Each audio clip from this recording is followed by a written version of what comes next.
Good morning students.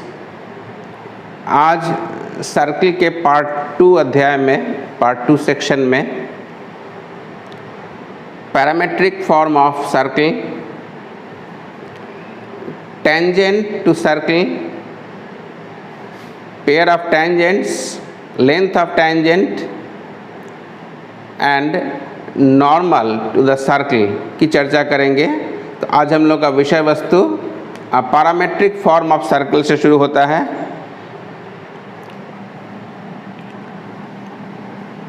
Parametric form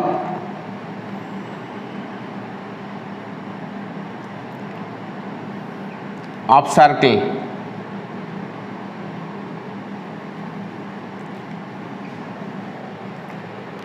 students, आप अवगत हैं व्हाट इज पैरामीटर। पैरामीटर एक थर्ड वेरिएबल, एक वेरिएबल क्वांटिटी है, एक वेरिएबल है। जब दो वेरिएबल्स x और y किसी थर्ड वेरिएबल से थीटा पर आश्रित हैं तो थीटा को हम लोग पैरामीटर कहते हैं। तो ये circle x square plus y square is a square है। इसका स्टैंडर्ड फॉर्म का सर्किल अगर हम लोग रखें centered at O and radius A, तो इस सर्किल के इक्वेशन से हम लोग विदित हैं। तो equation to circle in standard form, ये स्टैंडर्ड इक्वेशन टू सर्किल हम लोग लिखेंगे। Equation to circle x square plus y square is equal to a square. ये कैसा सर्किल है? मुझे सेंटर्ड एट द ओरिजिन। तो ये कैसा इक्वेशन है? Is the equation standard equation of circle. तो हम लिखेंगे standard equation to circle x square plus y square is equal to a square. This is centred at the origin having radius ए।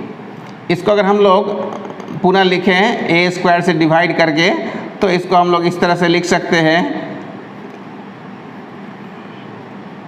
अगर ए square से दोनों side को divide कर दें और एक trigonometrical identity cos square theta plus sine square theta is 1, ये भी कॉस थीटा का होल स्क्वायर है और ये भी एक्स बाई ए स्क्वायर है। अगर दोनों को इक्वेट कर दें तो x by a is equal to, अगर हम लोग कॉस थीटा लें क्योंकि ये भी राइट साइड में 1 है, तो इससे अगर इस एक्सप्रेशन की अगर तुलना करें then x by a cos theta के बराबर आता है और y बाई ए की जगह साइन थीटा दिख रहा है।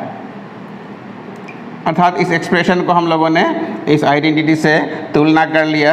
तो बदले में x is equal to a cos theta and y is equal to a sine theta. जब हम लोग इस तरह से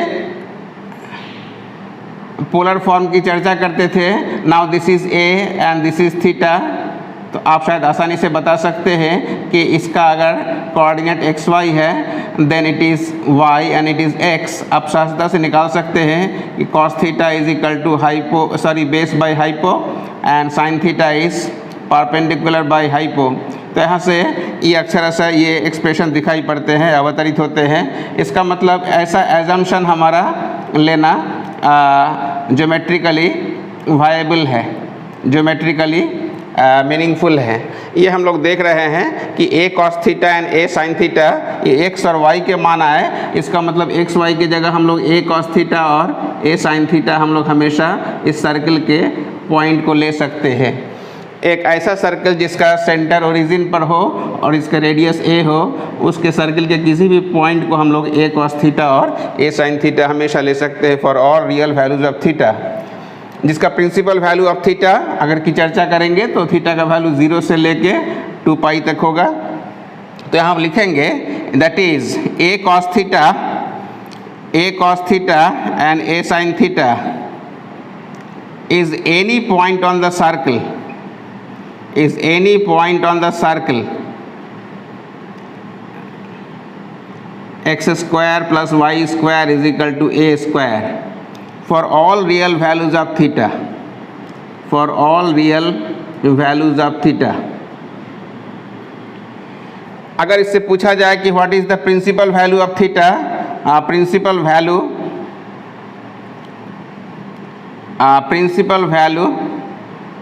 of theta obliges satisfies the interval, satisfies theta lies between 0 and 2 pi, 0 and 2 pi, या इक्वालिटी को हम लोग 0 में भी डाल सकते हैं या 2 पाई में भी डाल सकते हैं, बोथ आर एडमिसिबल। तो हमारे पास एक पैरामेट्रिक फॉर्म कहलाएगा। आप यहाँ देख रहे हैं कि x is some function of theta, x is some function of theta because a is constant, a यहाँ रेडियस है और रेडियस कांस्टेंट है सर्कल में, और y भी किसका फंक्शन है, y is also some function of theta. तो इसका मतलब x भी थीटा का फंक्शन है, y भी थीटा का फंक्शन है। यहाँ दो इंडिपेंडेंट वेरिएबल हैं, दोनों ही एक ही भी वेरिएबल के फंक्शन है, तो ये थर्ड वेरिएबल का काम किया। इसी थर्ड वेरिएबल को हम लोग पैरामीटर कहते हैं। Parameter is nothing but acts as a third variable upon which the two variables are dependent. तो ऐसे थर्ड वेरिएबल को हम लोग पैरामीटर कहते हैं, और इसी संदर्भ में ये पैरामेट्रिक फॉर्म हो गए इस सर्कल के रिस्पेक्ट में। सर्कल को थोड़ा सा और हम लोग जनरलाइज्ड करें और एक जनरल सर्कल की परिकल्पना करें। सपोज हमारा सर्कल ये है और इसका सेंटर है एच के और रेडियस है सपोज ए, तो इसका भी अपना पैरामेट्रिक फॉर्म होगा ठीक इसी प्रकार से। तो इसको हम लोग दोबारा लिखेंगे।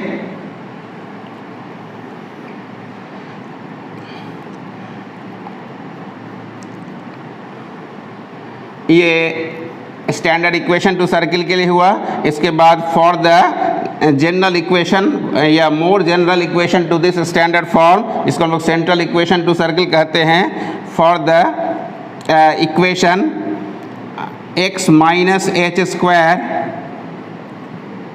y minus k square is equal to a square. For the equation of the circle, इसके लिए अगर पैरामीटर हम लोग को खोजना है तो ठीक इसी विधि से हम लोग चलेंगे।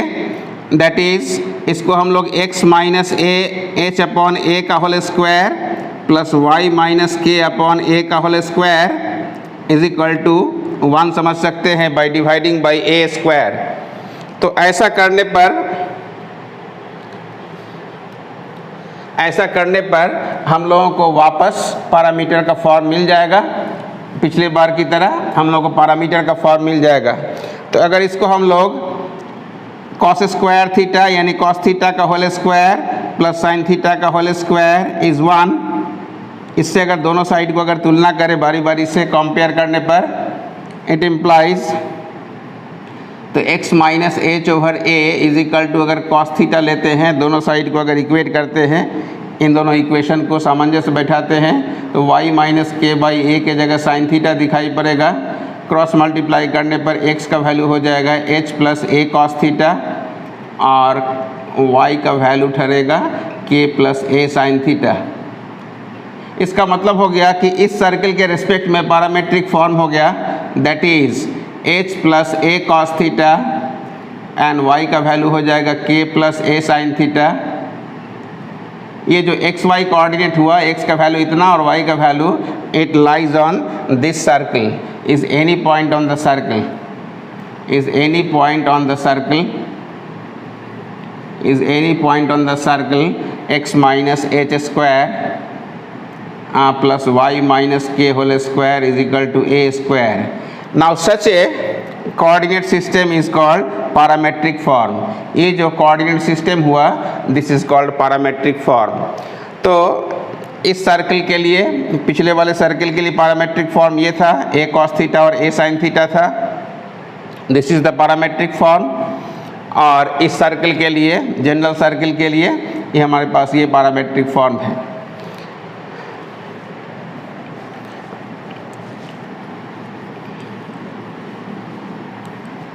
ऑफ कोर्स ये जो सर्कल था ये सेंट्रल इक्वेशन ऑफ सर्कल था, that is in this form x minus h square plus y minus k whole square is a square, उसके लिए इज द ये पैरामेट्रिक फॉर्म। तो हमारे पास रिकैप हो गया, for the circle x square plus y square is equal to a square, the parametric form कितना हो जाएगा, द पैरामेट्रिक फॉर्म था हमारे पास अभी जो निकाले हैं x is equal to the parametric form x is equal to a cos theta and y is equal to a sin theta, and for the circle x minus h whole square plus y minus k whole square is equal to a square, the parametric form क्या हो जाएगा, the parametric form, इसको हम लोग लिख लें, x बराबर कितना निकला, x is equal to h plus a cos theta and y is equal to k plus a sine theta. ये पैरामेट्रिक फॉर्म हम लोग के लिए हमेशा इम्पोर्टेंस रखेगा, इसको हम लोग याद रखेंगे।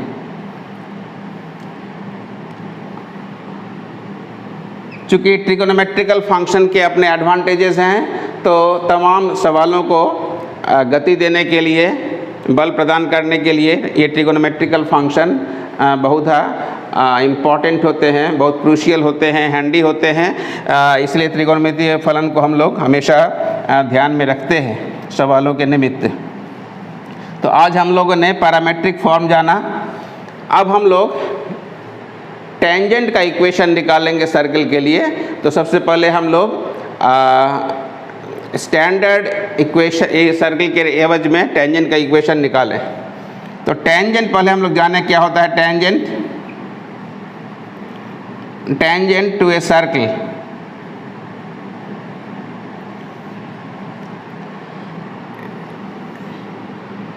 एक वैसा लाइन जो सर्कल को टच कर रहा होता है, तो उस लाइन को हम लोग टेंजेंट कहते हैं। This line is called tangent which touches the circle at some point, जो किसी पॉइंट बिंदु पर किसी बिंदु पर सर्कल को टच कर रहा होता है।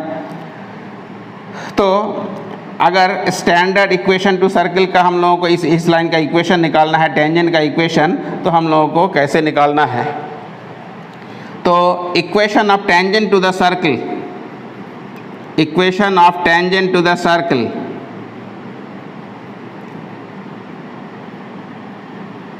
X square plus y square is equal to a square at the point x1 y1। चूँकि जहाँ वो टच करेगा वो मीनिंगफुल होगा। अगर इस पॉइंट पर टच करता है तो टेंजेंट का स्वरूप बदल जाएगा, दूसरा टेंजेंट हो जाएगा। इसका मतलब पॉइंट ऑफ कांटेक्ट, जहाँ भी जिस बिंदु पर वो सर्कल को टच कर रहा है उस बिंदु का नाम होता है point of contact. This point is called point of contact.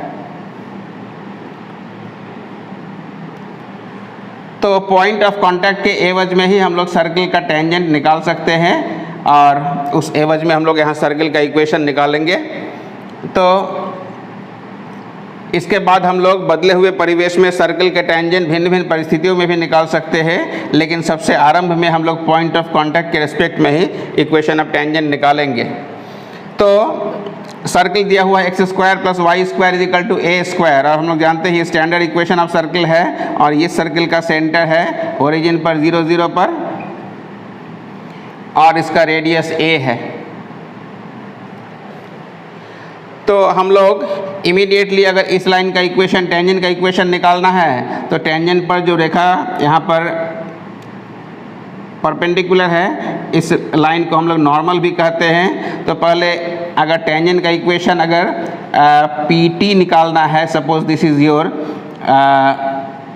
T and this is your P, तो अगर PT का इक्वेशन निकालना है टेंजेंट का, तो पहले स्लोप ऑफ PO हम लोग निकाल सकते हैं। स्लोप ऑफ PO किस पॉइंट पर टच कर रहा है, x1 y1 पर, तो स्लोप ऑफ PO निकाल सकते हैं। Difference in ordinate, that is y2 minus y1 upon x2 minus x1, that is y1 by x1। ये इस लाइन का स्लोप हो गया OP का। तो OP is perpendicular to PT and PT is the tangent, therefore slope of PT क्या हो जाएगा। दोनों परपेंडिकुलर लाइंस है, और आप जानते हैं दोनों के स्लोप के प्रोडक्ट में रिलेशन, दोनों के स्लोप का प्रोडक्ट -1 होता है। तो अगर एक का स्लोप पता है तो उसके परपेंडिकुलर लाइन का स्लोप भी आपको पता चल जाता है, नेगेटिव ऑफ द रेसिप्रोकल। इसको रेसिप्रोकल करके उसका नेगेटिव साइन डाल देंगे, तो उसके परपेंडिकुलर रे का स्लोप आ जाता है। तो अगर हम लोगों को सर्कल का इक्वेशन, टेंजेंट का इक्वेशन प्राप्त करना है, तो स्लोप पॉइंट फॉर्म से इस लाइन का स्लोप पता है, और ये टेंजेंट एक पॉइंट से भी पास कर रहा है, अतएव आपको टेंजेंट का इक्वेशन स्लोप पॉइंट फॉर्म या वन पॉइंट फॉर्म से निकल जाएगा। सरल रेखा का जो वन पॉइंट फॉर्म होता है या slope point form. Therefore equation to PT कितना हो जाएगा? Equation of the tangent PT y minus y1 is equal to m, m means slope, times x minus x1। ऐसा अगर हम लोग करें तो क्रॉस मल्टीप्लाई कर सकते हैं, y1 minus y1 square is equal to minus x1 plus x1 square. यहाँ से हम लोग side wise x1 plus y1 is equal to x1 square plus y1 square. But mind x1 y1 is some point because it is touching the circle, तो ये circle का भी common point है और लाइन का भी कॉमन पॉइंट है, दोनों का ही कॉमन पॉइंट है ये पॉइंट ऑफ कॉन्टैक्ट। तो ये x1 y1 सर्कल पर भी लाई कर रहा है और लाइन पर भी लाई कर रहा है, इसलिए सर्कल पर लाई कर रहा है तो सर्कल को सेटिस्फाई करेगा। And what is the equation of circle? Circle का equation x square plus y square is equal to a square है, और x1 y1 अगर उस पर लाई कर रहा है तो x1 y1 को उसमें लाई करा दिया जाए तो इसको निश्चित रूप से सेटिस्फाई कर जाएगा। अतएव x1 square plus y1 square के जगह हम लोग a स्क्वायर डाल सकते हैं। डालने के बाद ये टेंजेंट का रूप ले लेगा, इक्वेशन ऑफ टेंजेंट हो जाएगा। तो ये PT का टेंजेंट यानी टेंजेंट का equation x1 plus y1 is a square हो गया। ये इक्वेशन अब ये फर्स्ट डिग्री का इक्वेशन है, तो ये स्ट्रेट लाइन का इक्वेशन है और वो स्ट्रेट लाइन अभी x1 y1 से पास करता हुआ टेंजेंट का इक्वेशन है। Is the required tangent, is the required equation to the tangent. तो हम लोग इस सर्कल के स्टैंडर्ड सर्कल के एवज में टेंजेंट का इक्वेशन निकालना सीख लिए। अब कुछ कोऑर्डिनेट ज्योमेट्री के दृष्टिकोण से कुछ इम्पॉर्टेंट सूचना है जिसको हम लोग ध्यानाकर्षण करेंगे। कुछ क्रूशियल पॉइंट्स या की पॉइंट्स हम लोग देखेंगे, जो ये पॉइंट की पॉइंट्स आपके फ्यूचर के लिए बड़ा इम्पोर्टेंस रखेगा, क्योंकि सर्कल का इक्वेशन ही नहीं बल्कि आने वाले कॉनिक सेक्शन के स्टडी में भी बहुत सारे तत्व यहाँ से हम लोग हायर करेंगे, बहुत सारे चीज़ को यहाँ से हम लोग फॉलो करते रहेंगे और एक सिंथेटिक रूप में इसका हम लोग अध्ययन करने का प्रयास करेंगे यहाँ से ऑनवर्ड्स। तो सर्कल का इक्वेशन क्या होता था students? x square plus y square is equal to a square. x square को हमने जानबूझ के x इंटू एक्स लिखा, प्लस वाई स्क्वायर को y इंटू वाई लिखा, और a स्क्वायर ये सर्कल का इक्वेशन होता था। इस सर्कल का इक्वेशन आप जानते हैं x square plus y square is equal to a square ही था। अब जब टेंजेंट निकालने की बारी हुई किस पॉइंट पर टेंजेंट? तो x1 y1 पर। तो हम लोग जानबूझ के एक लूज x को x1 से रिप्लेस कर दिया और एक y को अगर y1 से रिप्लेस कर दें तो शायद आप इससे सहमत हो जाएंगे कि अब वापस हम लोगों को टेंजेंट का ही इक्वेशन दिख रहा है। तो सर्कल के इक्वेशन में कुछ हम लोगों ने फेरबदल किया और एक x को x1 से एक y को हम लोग y1 से रिप्लेस कर देने से वापस हम लोग देख रहे हैं कि ये टेंजेंट का ही इक्वेशन दिखाई पड़ रहा है। तो की पॉइंट्स यहाँ पर हो गया कि किसी भी कॉनिक सेक्शन में जिसमें एक सर्कल भी उसका पार्ट है, टेंजेंट को निकालने का यही एक विशेष परिस्थिति हम लोग पैदा करेंगे और ये एक यूनिवर्सल रूप में दिखाई पड़ेगा। तो यहाँ पर लिख लिया जाए द एक्सप्रेशन, इसी एक्सप्रेशन के बारे में हम लोग लिख रहे हैं x1 plus y1 is equal to a square. इसको हम लोग रिवाइज करके लिखेंगे plus y1 minus a square is equal to 0 is denoted as या denoted by t is equal to 0।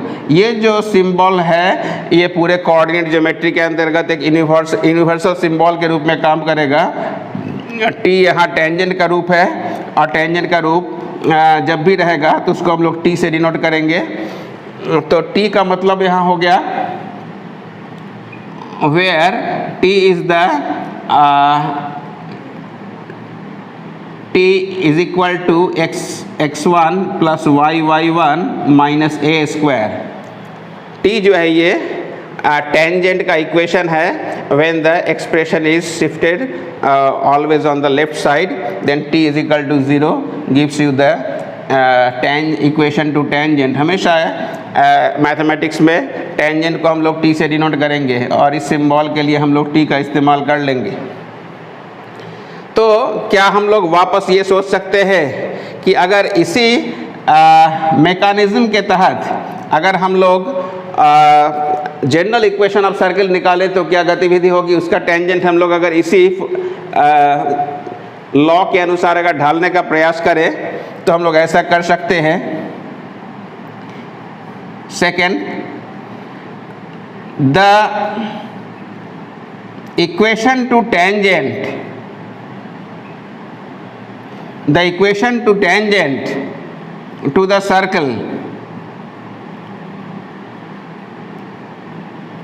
circle x square plus y square plus 2gx plus 2fy plus c is equal to 0 at x1 y1 क्या होना चाहिए? Students, अभी जैसे हम लोगों ने संकेत के रूप में यहाँ पर t का इस्तेमाल किया और यहाँ टेंजेंट को हम लोगों ने प्राइवेटली अलग से तरह से समझने का देखने का प्रयास किया, क्या इस इक्वेशन को उसी तरह से हम लोग खोल सकते हैं? एक्स स्क्वायर को अगर हम लोग कुछ देर के लिए x इंटू एक्स लिख दिया, वाई स्क्वायर को हम लोगों ने y इंटू वाई लिख दिया और यहाँ g 2x के साथ आ रहा है, यानी ये कपल ऑफ टर्म्स हैं 2gx और यहाँ भी कपल ऑफ टर्म्स हैं 2fy, इसको हम लोग f times y plus y कर दे 2fy को।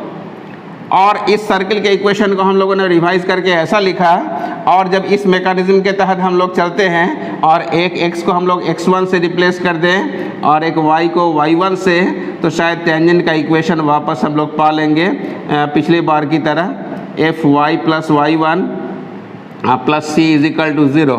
तो ये अक्षर से सही निकला और ये हम लोग देखेंगे इज, अब हम लोग उसी मैकेनिज्म के तहत x1 plus y1 plus g times x plus x1 plus f times y plus y1 plus c is equal to 0।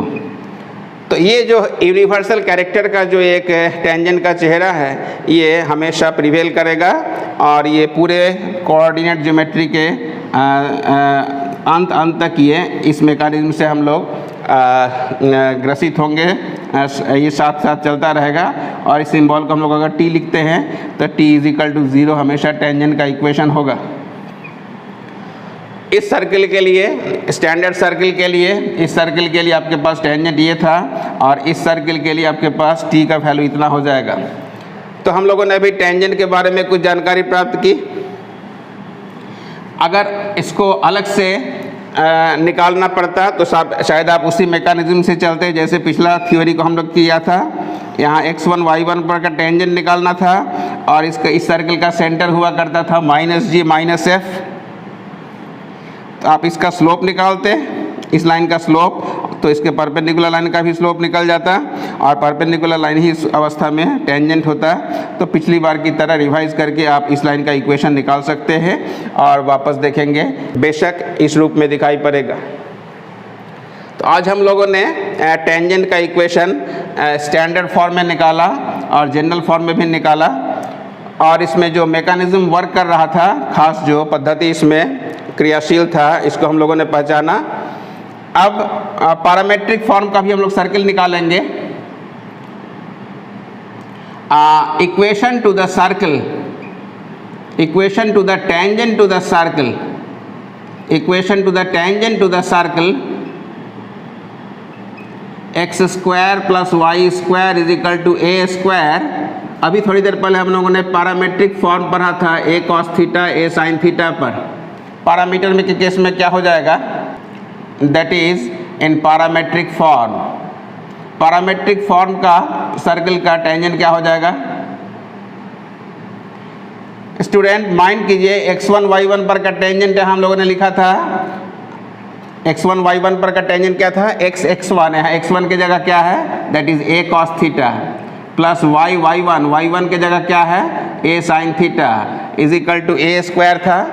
तो यहाँ पर पॉइंट बदल गया, x1 के प्लेस में a cos थीटा, y1 की जगह a sin थीटा है अगर आप लोग यहाँ से a को डिलीट कर दें, a से डिवाइड कर दें, तो हमारे पास a cos theta x cos theta plus y sin theta is equal to a होता है, और ये टेंजेंट के रूप में वर्क करेगा और ये उस सर्कल का टेंजेंट हो जाएगा।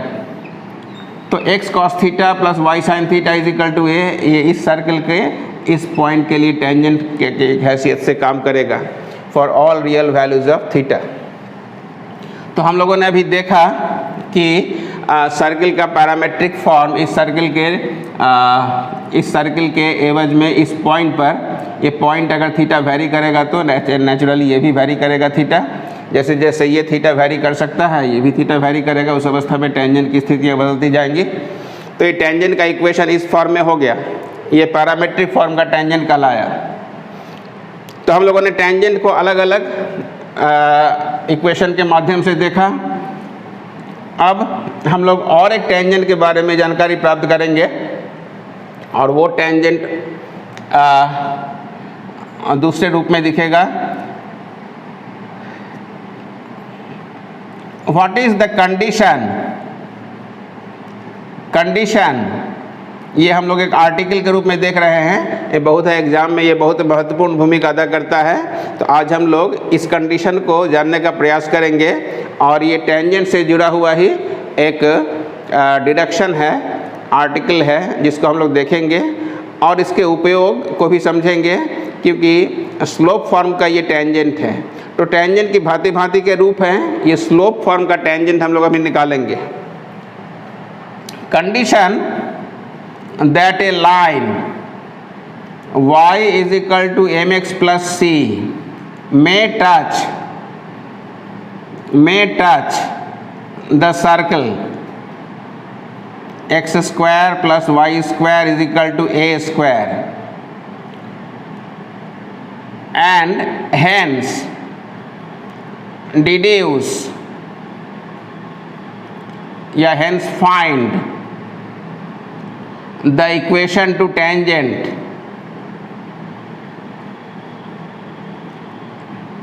अभी एक दूसरे रूप में टेंजेंट का इक्वेशन हम लोग सर्च करेंगे, और ये रूप कहलाएगा स्लोप फॉर्म के रूप में। स्लोप फॉर्म के रूप में हम लोग टेंजेंट का इक्वेशन निकालेंगे। तो हम लोग टेंजेंट निकालने का प्रयास करें। एक स्टैंडर्ड सर्कल है और इसके एवज में टेंजेंट का इक्वेशन निकालना है। एक लाइन, आर्बिट्रेरी लाइन दिया हुआ है, लाइन को हम लोग रिराइट करें, दोबारा लिखने का प्रयास करें, और ये लाइन है actually mx minus y plus c is equal to 0। अगर उसको एक साइड में हमने शिफ्ट कर दिया, और सर्कल का सेंटर क्या होता था, इस सर्कल का सेंटर ओरिजिन पर है, और यहाँ से इसकी लंबाई जो है रेडियस के बराबर है।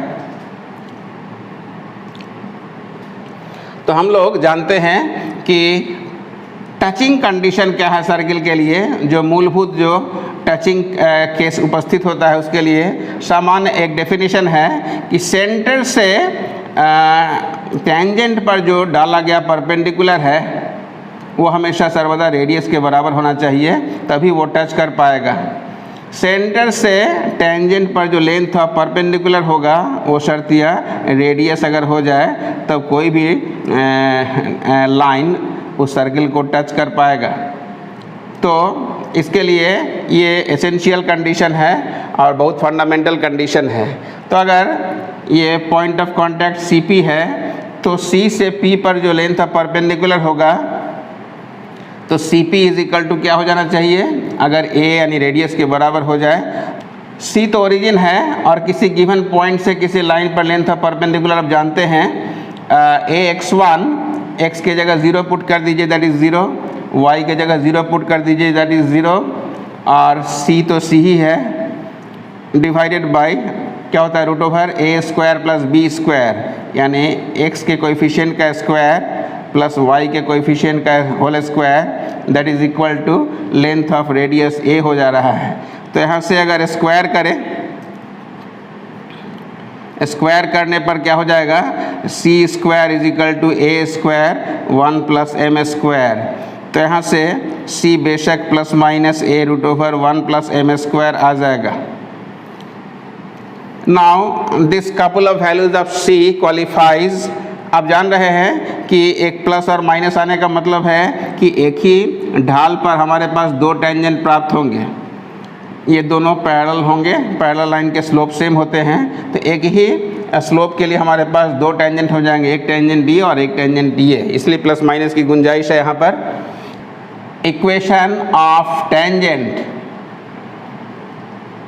इन स्लोप फॉर्म,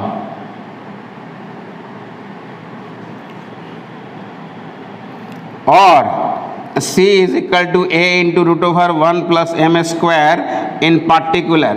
एक केस इसमें प्लस वाला भी हम लोग ले सकते हैं। इक्वेशन ऑफ टेंजेंट उस अवस्था में क्या निकलेगा, कौन सा लाइन उसको टच कर रहा था, ये कौन सा लाइन था, y is equal to M X plus C था, और c के किस वैल्यू के लिए टच किया, तो इस वैल्यू के लिए। तो c के अगर इस वैल्यू को डाल देंगे तो ये टचिंग लाइन कहलाएगा, क्योंकि c के इसी वैल्यू के लिए वो सर्किल को टच कर रहा है। तो जो लाइन टच करता है उसको टेंजेंट कहते हैं। तो ये लाइन जब टच किया y is equal to M X plus C के इस वैल्यू के लिए, तब वो टेंजेंट का ही इक्वेशन होगा। और ये टेंजेंट ऑफ इक्वेशन किस फॉर्म का हुआ, तो स्लोप फॉर्म का हुआ, ढाल के रूप में, क्योंकि ये लाइन में m इसका स्लोप हुआ करता था, तो ये स्लोप के फॉर्म का टेंजेंट हुआ। तो आज हम लोगों ने टेंजेंट का विभिन्न स्वरूप देखा, पैरामेट्रिक फॉर्म में और कार्टेशियन फॉर्म में, स्लोप फॉर्म में, हर फॉर्म में हम लोगों ने टेंजेंट का इक्वेशन देख लिया। अब विषय वस्तु को बढ़ाते हुए हम लोग आगे की बात करेंगे। आपसे कुछ प्रश्न हैं, इस प्रश्न को आप समाधान करेंगे। जैसे इसमें भी और भी प्रश्न उभर कर आते हैं कि अगर ये टेंजेंट का इक्वेशन है तो पॉइंट ऑफ कांटेक्ट का कोऑर्डिनेट्स क्या होगा। अगर ये लाइन इसको टच कर गया, ये जो जहाँ पर टच किया अर्थात पॉइंट ऑफ कांटेक्ट, इसका कोऑर्डिनेट्स क्या होगा। स्टूडेंट्स, आपके लिए वर्क है कुछ, इसको आप करने का प्रयास करेंगे। और C बराबर इतना के लिए वो टच किया और ये टेंजेंट हो गया, तो ये पॉइंट ऑफ कांटेक्ट अगर अल्फ़ा बीटा है तो हम लोग को अल्फ़ा बीटा का वैल्यू निकालना है C, A और M के रूप में। इसको आप बनाने का प्रयास करेंगे, how to find the point of contact in this case, है ना। और हमको आपके लिए एक हिंट छोड़ देते हैं कि हमारे लिए अगर ये अल्फ़ा बीटा है तो थोड़ी देर पहले हम लोग t is equal to 0 tangent का इक्वेशन पढ़ते थे। t का मतलब होता था x x1, यहाँ x1 की जगह अल्फ़ा है, y y1 की जगह बीटा है, minus a square is equal to 0, अर्थात this is equal to a square. ये लाइन और ये लाइन दोनों ही टेंजेंट का ही इक्वेशन है। दोनों के x और y के कोएफिशिएंट को प्रोपोर्शनल कर देंगे because they are identical lines, तो यहाँ से आपको अल्फ़ा और बीटा निकल जाएगा। ये आपके लिए एक हिंट है कि दोनों लाइन अगर आइडेंटिकल है तो दोनों के कोएफिशिएंट प्रोपोर्शनल होंगे। इस अवस्था में आप अल्फ़ा बीटा को फाइंड कर लेंगे दोनों लाइन को इक्वेट करके। तो आज हम लोगों ने टेंजेंट संबंधी सारी बातें सीखी। अब हम लोग लेंथ ऑफ टेंजेंट निकालेंगे। लेंथ ऑफ टेंजेंट, टेंजेंट का लेंथ क्या होता है। टेंजेंट का लेंथ किसी एक्सटर्नल पॉइंट से, external point suppose x1 y1 है, इससे अगर इस सर्किल पर अगर हम लोग टेंजेंट ड्रॉ करें तो इस दूरी को pt को हम लोग लेंथ ऑफ टेंजेंट कहेंगे। अगर सर्कल हमारा x square plus y square is equal to a square हुआ, इसका सेंटर रेडियस सब कुछ ज्ञात है। आप जानते हैं टेंजेंट जो है ये कॉरेस्पॉन्डिंग रेडियस पर परपेंडिकुलर होगा। तो शायद ये पाइथागोरस थ्योरम से pt का लेंथ आसानी से मिल जाएगा, बिकॉज आपको pt निकालना है। तो pt square is the length of tangent,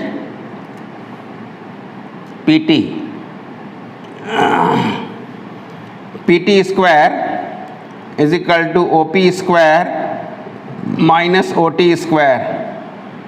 अगर ये O है तो बाय पाइथागोरस थ्योरम ये परपेंडिकुलर है, ये हाइपो है, तो हमारे पास ये pt आसानी से निकल जाएगा। OP स्क्वायर डिस्टेंस फार्मूला से हम लोग लगा देंगे, x1 square plus y1 square minus OT square is a square. तो यहाँ से pt इज इक्वल टू कितना हो जाएगा, under root x1 square plus y1 square minus A square. थोड़ी देर पहले स्टूडेंट्स हम लोगों ने कोऑर्डिनेट ज्योमेट्री के तहत स्टैंडर्ड और यूनिवर्सल सिंबल का परिचय दिया था। यहाँ भी एक यूनिवर्सल सिंबल यहाँ पर अकर करेगा। Circle x square plus y square is equal to a square है। इस सर्कल को हम लोग क्या करते हैं मैथमेटिक्स के दरमियान, अब से हम लोग कोऑर्डिनेट ज्योमेट्री में इस सर्कल के लिए इसको लेफ्ट साइड में स्विच करके इस सर्कल के हम लोग एस अक्षर का इस्तेमाल करेंगे और सर्कल के लिए हम लोग अलग अलग सर्कल S1, S2, S3 अलग अलग सर्कल हो सकते हैं, लेकिन स्टैंडर्ड सर्कल को हम लोग S लिखेंगे। और एक यूनिवर्सल सिंबल के तहत अगर इस सर्कल को हम लोग x1, y1 से अगर रिप्लेस कर दें, x के जगह x1, y के जगह y1 से रिप्लेस कर दें, तब इस नोटेशन को हम लोग S1 कहेंगे। तो ये S1 एक नोटेशन हुआ when x is replaced bye x1 and y is replaced bye y1। तो आप देख रहे होंगे कि यहाँ पर x1 square plus y1 square minus A square का रूट है। इसका मतलब ये अंडर रूट S1 हो गया। अंडर रूट S1 किस चीज़ का वैल्यू हुआ? लेंथ ऑफ टेंजेंट का। तो लेंथ ऑफ टेंजेंट का फार्मूला अंडर रूट S1 हो गया हमेशा के लिए। तो ये हम लोग याद रखेंगे, इस सिंबल के लिए S1 का इस्तेमाल करेंगे। तो अभी तक हम लोगों ने देखा कि लेंथ ऑफ टेंजेंट कैसे निकलता है। अगर ये यूनिवर्सल सिंबल की तरह काम करेगा, सिमिलरली अगर लेंथ ऑफ टेंजेंट अगर आपको दूसरे सर्कल के रिस्पेक्ट में निकालना है, लेंथ ऑफ टेंजेंट अगर दूसरे सर्कल के रिस्पेक्ट में निकालना है, length of tangent drawn from x1 y1 upon the circle. अगर जनरल सर्कल के एवज में निकालना है, जनरल सर्कल क्या होता है? X square plus y square plus 2gx plus 2fy plus c is equal to 0, तब भी ये रूट ओवर S1 ही हो जाएगा। S1 का मतलब क्या हो जाएगा? x को x1 से रिप्लेस कर देंगे और y को y1 से। तो आप यहाँ पर बहुत इंटरेस्टिंग सिचुएशन पाएंगे। आप अगर इसको अलग से रिड्यूस करना चाहते हैं तो रिड्यूस करके आप वेरीफाई भी कर सकते हैं कि सिर्फ x के जगह x1 डाल देना है, y के जगह एक्सप्रेशन में थ्रू आउट डाल देना है। तो ये रूट ओवर S1 सिंबल की तरह काम करेगा, पिछले बार की बात ही। तो लेंथ ऑफ टेंजेंट हमारे पास यहाँ पर हो गया। ये लेंथ ऑफ टेंजेंट था drawn through x1 y1 upon the circle x square plus y square is equal to a square. तो यहाँ पर हम लोग लिखेंगे drawn from x1 y1 upon the circle x square plus y square is equal to a square. Standard circle के एवज में या जनरल सर्कल के एवज में नोटेशन सेम रह जाएगा, लेकिन वैल्यू डिफरेंट हो जाएंगे स्वाभाविक रूप से। तो आज हम लोगों ने कोऑर्डिनेट ज्योमेट्री के कुछ भांति भांति के तत्वों को जानने का प्रयास किया कि ये नोटेशंस किस तरह से वर्क करेंगे। और अब हम लोग लेंथ ऑफ टेंजेंट के बाद हम लोग पेयर ऑफ टेंजेंट्स का भी इक्वेशन निकालेंगे। तो equation to the pair of tangents, equation to the pair of tangents drawn from x1 y1 upon the circle। Circle की अलग अलग स्थितियां हैं। पहले स्टैंडर्ड फॉर्म के एवज में तुलना करें। Standard form is x square plus y square is equal to a square. फिर इसी बात को हम लोग पेयर ऑफ टेंजेंट्स का हम लोग इक्वेशन, ज्वाइंट इक्वेशन निकाल सकते हैं। तो एक काम करें, हमारे पास एक सर्कल का इक्वेशन दिया हुआ है, x square plus y square is a square, और आप एक एक्सटर्नल पॉइंट से एक जोड़ा टेंजेंट सदैव ड्रॉ कर सकते हैं। तो ये अगर P है और ये x1 y1 है, आपको ज्वाइंट इक्वेशन दोनों लाइन का निकालना है। ये पेयर ऑफ टेंजेंट्स अर्थात एक युगल टेंजेंट हो गया, और आप जानते हैं ज्यामिति से इन दोनों टेंजेंट के लेंथ समान होते हैं। ये अगर T1 और T2 पर अगर टच कर रहा है तो PT1 is equal to PT2 ज्यामिति से आप जानते हैं कॉन्ग्रुएंस से। तो हम लोग अब इसके इक्वेशन से ताल्लुकात रखेंगे। हम लोग ऐसा करें कि दोनों में से किसी टेंजेंट में एक पॉइंट सपोज एच के ले लें, एच के इस टेंजेंट पर भी हो या इस टेंजेंट के भी किसी पॉइंट पर हो। H k is any point upon either of the two tangents. दोनों टेंजेंट में से किसी एक पॉइंट पर आप एच के ले लें, तो हम लोगों को एच के का लोकस निकालना है। H k is any point upon either of the two tangents, दोनों में से किसी एक पर ले लें, और अगर उसका लोकस निकालें तो लोकस पेयर ऑफ टेंजेंट्स को जन्म देगा, क्योंकि ये जो पॉइंट है ये इस पर भी हो सकता है या इस पर भी लिया जा सकता है। तो थोड़ी देर पहले हम लोगों ने इक्वेशन ऑफ टेंजेंट पढ़ा था, equation of tangent in slope form पढ़ा था, इक्वेशन टेंजेंट इन स्लोप फॉर्म अभी हम लोगों ने देखा था। क्या सीखा था? इस सर्कल के एवज में टेंजेंट स्लोप फॉर्म का क्या होता है, इसका ओरिजिन था 0 0 पर। तो अभी तुरंत हम लोगों ने y = mx + a × √1 + m² लिखा था, इक्वेशन ऑफ टेंजेंट। अब एच के अगर इस टेंजेंट पर हो या एच के इस टेंजेंट पर हो, दोनों के लिए स्लोप सेम हो जाएगा। लेट एच के be any point on either of the tangents, दोनों में से किसी पर एच के आप ले सकते हैं। तो m होता था इस लाइन का टेंजेंट का स्लोप, तो इस लाइन का स्लोप क्या हो जाएगा? Difference in y coordinate bye difference in x coordinate. Slope होता है difference in y coordinate bye difference in x coordinate. ये इस लाइन के लिए भी वैलिड हो गया, इस लाइन के लिए भी वैलिड हो गया। सेम चीज़ है जब तक h के दोनों टेंजेंट पर लाई कर रहा होता है। तो अब हम लोग का टास्क क्या है कि ये और ये दोनों ही टेंजेंट्स हैं, दोनों मिलाकर पेयर ऑफ टेंजेंट्स का निर्माण कर रहे हैं और इसका एक मुक्त समीकरण। तो हम लोग एक्चुअली एच के का लोकस निकालना है, क्योंकि एच के इस टेंजेंट पर भी हो सकता है, इस टेंजेंट पर भी होगा। तो we wish to find locus of h k. तो लोकस ऑफ एच के लिए हम लोग क्या करते हैं, एच और के को मूविंग पॉइंट एक्स और वाई से रिप्लेस कर देते हैं, तो हमारे पास वो चीज़ आ जाता है। तो और y = कितना हो जाएगा? लोकस निकालने के लिए m को हम लोग k के जगह अब हम लोग y रख देंगे और h के जगह x रख देंगे, because h k is replaced by moving point is replaced by x y. तो अगर हम लोग ऐसा करते हैं तो m के जगह सपोज अगर हम लोग रख लेते हैं m इज स्लोप, और स्लोप में यहाँ पर k - k के जगह हम लोग क्या रख लें, y, और h के जगह x रख लें।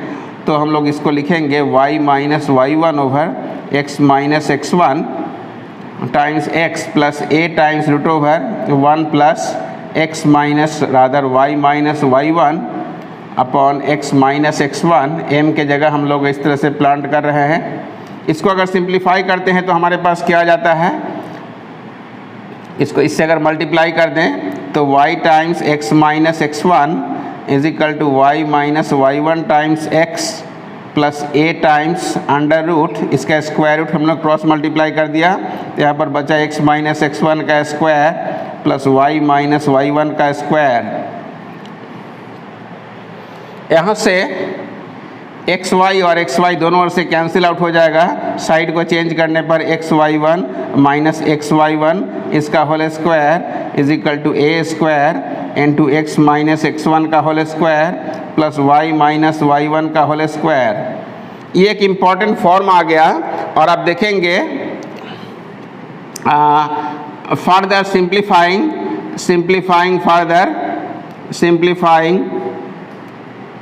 we डिड्यूस द फॉर्म, हम लोग अराइव कर सकते हैं किसी फॉर्म में, और ये फॉर्म बहुत ही इम्पोर्टेंस रखेगा कोऑर्डिनेट ज्योमेट्री के दरमियान। इसको आप वॉचफुल रहेंगे और ये एक यूनिवर्सल रूल की तरह दिखाई पड़ेगा, that is x(x1) + y(y1) - a² का होल स्क्वायर। इसका मतलब ये सिंबल हमारा सर्कल का होता था s, और ये सिंबल S1 होता था, और ये सिंबल थोड़ी देर पहले हम लोगों ने T लिखा था। तो एक स्टैंडर्ड सिंबल पूरे कोऑर्डिनेट ज्योमेट्री जिसमें सर्कल और तमाम कोनिक सेक्शन है, सब के पेयर ऑफ टेंजेंट्स का एक यूनिफॉर्म फार्मूला निकल गया, S1 = t²। क्या वो स्टैंडर्ड सर्किल हो, क्या वो जनरल सर्किल हो, ये नोटेशन हमेशा फिक्स रहेगा। थोड़ी देर पहले आप लोगों ने अवलोकन किया।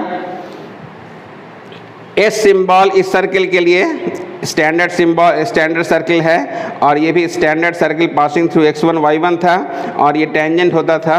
तो S1 = t² सदैव पेयर ऑफ टेंजेंट्स के लिए वर्क करेगा और ऐसा ये यूनिवर्सल रूल की तरह काम करेगा। इसलिए ये सारे तत्व बहुत ही जानने जरूरी हैं कोऑर्डिनेट ज्योमेट्री के दरमियान, किसी भी अवस्था में ये आपको आ सकते हैं। तो आज हम लोगों ने pair of tangents, length of tangent, tangent वगैरह वगैरह को जाना। जब हम लोग कैलकुलस के दरमियान भी टेंजेंट नॉर्मल पढ़ते हैं तो टेंजेंट को हम लोग एक्चुअली क्या समझते हैं, it is the limiting case of a chord. जैसे x1 y1 एक पॉइंट है और x2 y2 एक पॉइंट मिलकर दोनों को ज्वाइन करने पर एक कॉर्ड का निर्माण कर रहा है। कॉर्ड में अगर हम लोग सपोज इस पॉइंट को मूव करने के लिए फ्री कर देते हैं और इस पॉइंट को पकड़े रहते हैं, इसको फिक्स कर देते हैं, तो हमारे पास कॉर्ड की अलग अलग परिस्थितियां होंगी और धीरे धीरे ये कॉर्ड का ये एंड जब इस पर कोइंसाइड करने की स्थिति में आ जाएगा तो लिमिटिंग केस में ये जो कॉर्ड का पोजीशंस था ये बदलते बदलते टेंजेंट का रूप ले लेगा। तो हम लोग टेंजेंट को लिमिटिंग केस ऑफ कॉर्ड के रूप में भी देखते हैं और कॉर्ड का जब इक्वेशन निकालेंगे 2 पॉइंट फॉर्म से तो उसमें x2 टेंड्स टू जब x1 हो जाएगा और y2 टेंड्स टू y1 हो जाएगा। यहाँ पर दो रूट डिफरेंट थे अलजेब्रा के दृष्टिकोण से। दो रूट अगर डिफरेंट है इक्वेशन में, इसमें अगर दो रूट को सेम कर देते हैं इस अवस्था में टेंजेंसी आ जाती है और दो रूट सेम का मतलब डिस्क्रिमिनेंट इज 0। तो मैथमेटिकल वायबिलिटी के लिए हम लोग हमेशा तत्पर रहेंगे, तैयार रहेंगे। ऐसे टेंजेंट को भी हम लोग आसानी से रिकॉग्नाइज कर लेंगे और इस तरह की बात होगी, हम लोग ऐसा ध्यान रखेंगे। तो स्टूडेंट्स, आज हम लोगों ने टेंजेंट की तमाम गतिविधियों को देखा। लास्ट में नॉर्मल को भी देख लेंगे। तो इक्वेशन टू नॉर्मल,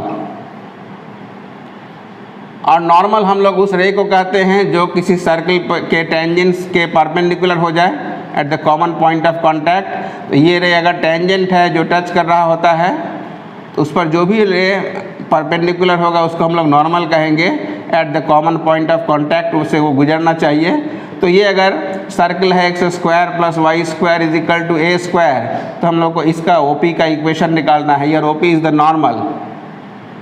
तो अगर ये टच कर रहा है x1 y1 पर, अर्थात point of contact x1 y1 है, तो हमारे पास स्लोप ऑफ नॉर्मल कितना हो जाएगा।